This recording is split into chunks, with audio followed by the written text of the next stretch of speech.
DCM DK Shivakumar ಒಂದೇ ಕಲ್ನಲ್ಲಿ ಎರಡು ಹಕ್ಕಿ ಹೊಡಿತಾ ಇದ್ದಾರೆ. ನಾಯಕತ್ವ ಬದಲಾವಣೆ ವೇಳೆ ಡಿಕೆಶಿ ಬೆದರಿಕೆ ಹಾಕ್ತಾ ಇದ್ದಾರೆ. ಇಷ್ಟು ದಿನ ಹೇಳದ್ದನ್ನ ಈಗ ಯಾಕೆ ಪದೇ ಪದೇ ಹೇಳ್ತಿದ್ದಾರೆ? ರೆಡ್ ಬಸ್ ಹತ್ತಬೇಕಾ, ಗ್ರೀನ್ ಬಸ್ ಹತ್ತಬೇಕಾ ಅಂತ ಮೆಸೇಜ್ ಕೊಡ್ತಾ ಇದ್ದಾರಾ?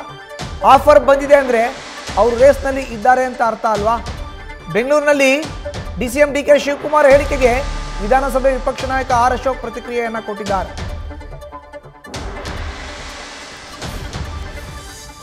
ಸಂದರ್ಭದಲ್ಲಿ ಸರ್ಕಾರ ಬಂದು 2.5 ವರ್ಷ ಆಗ್ತಾ ಇದೆ.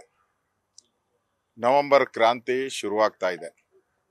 ಇಷ್ಟು ದಿನ ಹೇಳಿದಂತ ಸತ್ಯವನ್ನ ಈಗ ಪದೇ ಪದೇ ಹೇಳ್ತಾ ಇದ್ದಾರೆ ಅಂತಂದ್ರೆ ಇದು ರಾಹುಲ್ ಗಾಂಧಿ, ಸೋನಿಯಾ ಗಾಂಧಿ ಅವರಿಗೆ, ಸಿದ್ದರಾಮಯ್ಯನವ್ರಿಗೆ ಥ್ರೆಟ್ ಕೂಡ ಕೇಳ್ತಾ ಇದ್ದಾರ?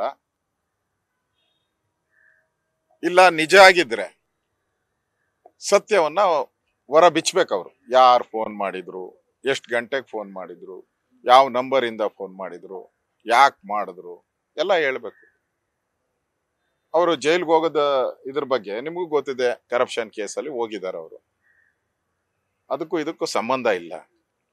ಈ ಸಂದರ್ಭದಲ್ಲಿ ಅವರು ಹೇಳ್ತಾ ಇದ್ದಾರೆ ಅಂದ್ರೆ, ನೀವು ಮಾಡಿಲ್ಲ ಅಂದ್ರೆ ನೋಡಿ, ನೀವು ಕೊಟ್ರೆ ನಾನು ಗ್ರೀನ್ ಬಸ್ ಹತ್ತುತ್ತೀನಿ, ನೀವು ಕೊಡ್ಲಿಲ್ಲ ಅಂದ್ರೆ ನಾನು ರೆಡ್ ಬಸ್ ಹತ್ತುತ್ತೀನಿ ಅಂತ ಮೆಸೇಜ್ ಕೊಡ್ತಾ ಇದ್ದಾರೆ ಅಷ್ಟೇ.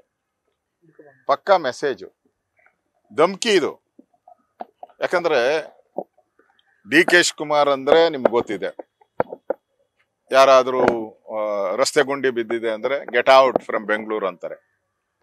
ಯಾರಾದ್ರೂ MLA ಟೀಕೆ ಮಾಡಿದ್ರೆ ಅನುದಾನ ಕಟ್ ಅಂತಾರೆ.